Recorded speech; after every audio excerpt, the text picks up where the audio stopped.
मशिदींवरच्या अनधिकृत भोंग्यांच्या विषयी मनसेनं आवाज उठवला। कालचा अल्टिमेटमचा दिवस संपल्यानंतर आज ते आक्रमक झाले आणि त्यामुळे राज्यातल्या अनेक शहरांमध्ये मनसेच्या कार्यकर्त्यांची धरपकड पोलिसांनी केली। पोलिसांकडून मनसे कार्यकर्त्यांची ही धरपकड करण्यात आली। तेव्हा नवी मुंबईसह नाशिकमध्ये मनसैनिकांनी पोलिसांना घोषणाबाजी करत त्याचा विरोध केला आणि यावेळी कार्यकर्त्यांकडून जय श्रीरामच्या घोषणा देण्यात आल्या। तर नाशिक आणि धुळ्यात मशिदींसमोर भोंगे लावून हनुमान चालीसा वाजवायला निघालेल्या मनसेच्या कार्यकर्त्यांना शहरातल्या शिवतीर्थ परिसरातून पोलिसांनी ताब्यात घेतलं। राज ठाकरेंच्या अल्टिमेटम नंतर मनसे कार्यकर्ते चांगलेच आक्रमक झाल्याचे दिसून आलं।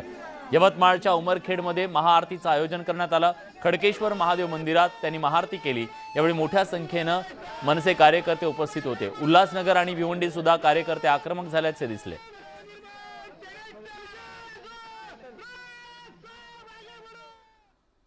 मनसेनं भोंग्यांच्या विरोधात अतिशय आक्रमक भूमिका घेतल्याच्या नंतर त्याच्याबद्दलचा सकारात्मक एक चित्र सुद्धा आज महाराष्ट्रामध्ये दिसलं। मनसेच्या या आंदोलनाच्या नंतर आज राज्यातल्या हजारो अशा ठिकाणी ज्या मशिदी आहेत त्या मशिदींमध्ये भोंगे अजान वादामध्ये आज सकारात्मक बाब ही की राज्यात अनेक ठिकाणी विना भोंगे अजान पार पडली। कल्याणसह पुणे पंढरपूरमध्ये भोंग्या विना अजान पार पडली। कुठेही मनसे कार्यकर्त्यांनी हनुमान चालीसा लावली नाही, तर अजानही भोंग्या विना झाली। राज ठाकरेंनी भोंग्यांसंदर्भात दिलेल्या अल्टिमेटमच्या पार्श्वभूमीवर मालेगाव मनमाडसह नाशिकच्या ग्रामीण भागात ठिकठिकाणी पोलिसांचा चोख बंदोबस्त ठेवण्यात आला। तर पहाटे कोणत्याही भोंग्यांशिवाय अजान पार पडली। शिर्डीत साईबाबांची काकड आरती स्पीकर विना पार पडली। एवढंच नाही तर मुस्लिम बांधवांनी मशिदीत अजान पठण भोंग्या विना पार पडलं। त्यामुळे एकूणच आज शिर्डीमध्ये आजची सकाळ ही शांततेत होती।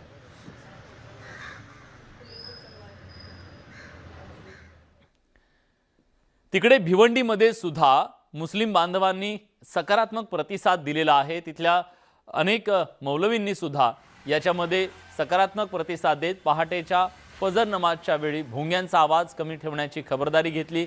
भोंग्यांबाबत कायद्याचं पालन झालं पाहिजे, मात्र यावर राजकारण करणं चुकीचं आहे अशी भूमिका मौलानांनी मांडली। मुंबऱ्यात 105 वर्ष जुन्या जामा मशिदीवरचे भोंगे उतरवण्यात आलेत। पोलिसांना संपूर्ण सहकार्य करणार असल्याचं मशिदीच्या विश्वस्तांनी सांगितलं।